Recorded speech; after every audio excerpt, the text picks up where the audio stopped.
Now it is finally time for us to write an answer. And of course, we don't want to just write an answer. We want to make sure that it's going to be a profitable one. That means an answer that's going to make us a lot of money. So before you write your answer, I want you to think about a few different things.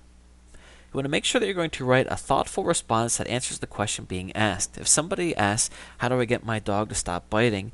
I am not just going to go on there and say, this book will show you exactly how to get your dog to stop biting. What I'm going to do is I'm going to go ahead and actually provide them with an answer which shows that I know what I'm talking about, or I'm going to actually give them a tip how they can help their dog stop biting.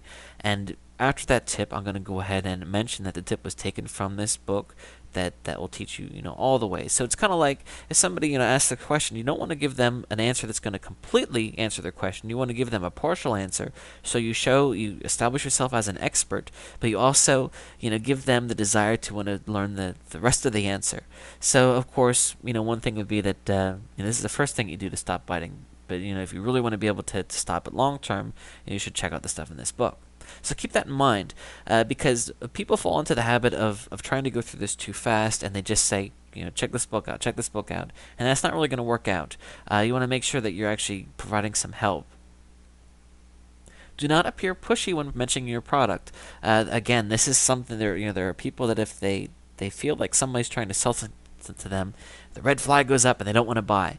You also want to convince your audience that they need your product. Again, this you want to be careful. There's a fine line between a hard sell and a pushy sell because, of course, want to make sure that these people understand that this product is going to help them. You don't just want to be like, oh, by the way, if you want to, this might help you. You don't want to be like that. You want to be like, my dog, was biting my leg off. I thought I wasn't going to have any leg left. And then I found this book, and wow, it really did help me. I thought that you might want to hear about it as well. That's a much more convincing sell than just mentioning something. So again, make sure that you're able to convince your audience that they actually need your product, that their product is going to make their life better. I'd like to conclude this video here with looking at an actual answer that I feel is a pretty good one. Okay, here we have a person asking, are dog training classes a necessity? Do I really need to do it? And as you can see here, a lot of people are answering. I would also like to point out that the majority of the people answering are not trying to sell stuff, which is good because it shows us that if someone came on here and read, it's not like they're going to be getting lots of different sales pitches. They're just going to be seeing, one or two. So I just scrolled down here. You can see a lot of people answered this question because this question's been out for a couple days. And this is the one that I wanted to show you. I'm just going to go ahead and read it to you. I never went to a training class and never will. I never needed to. I purchased this excellent training video when I got one of my first dogs and never have any more problem with any of my dogs. I also train them off leash as well. They go on to share specific problems that they have with trainers, and then of course mention where they got the training from.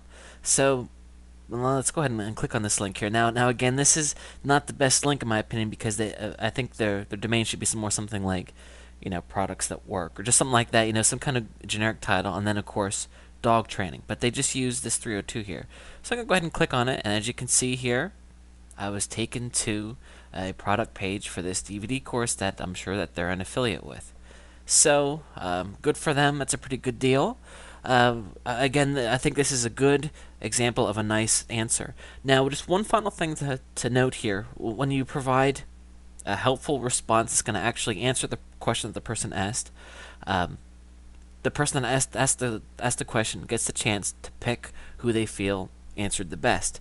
And then once this category is resolved, that answer is going to appear first. This is what you want to achieve, because what's going to happen is even though this question is closed, it's going to be continued to be read for a long time because people are going to come on here and not ask the question themselves, but they're going to type in, should I take dog training classes? Then this question is going to come up, and they're going to say, hey, that's a question that I have myself. And then, of course, your answer is going to be chosen as the best one.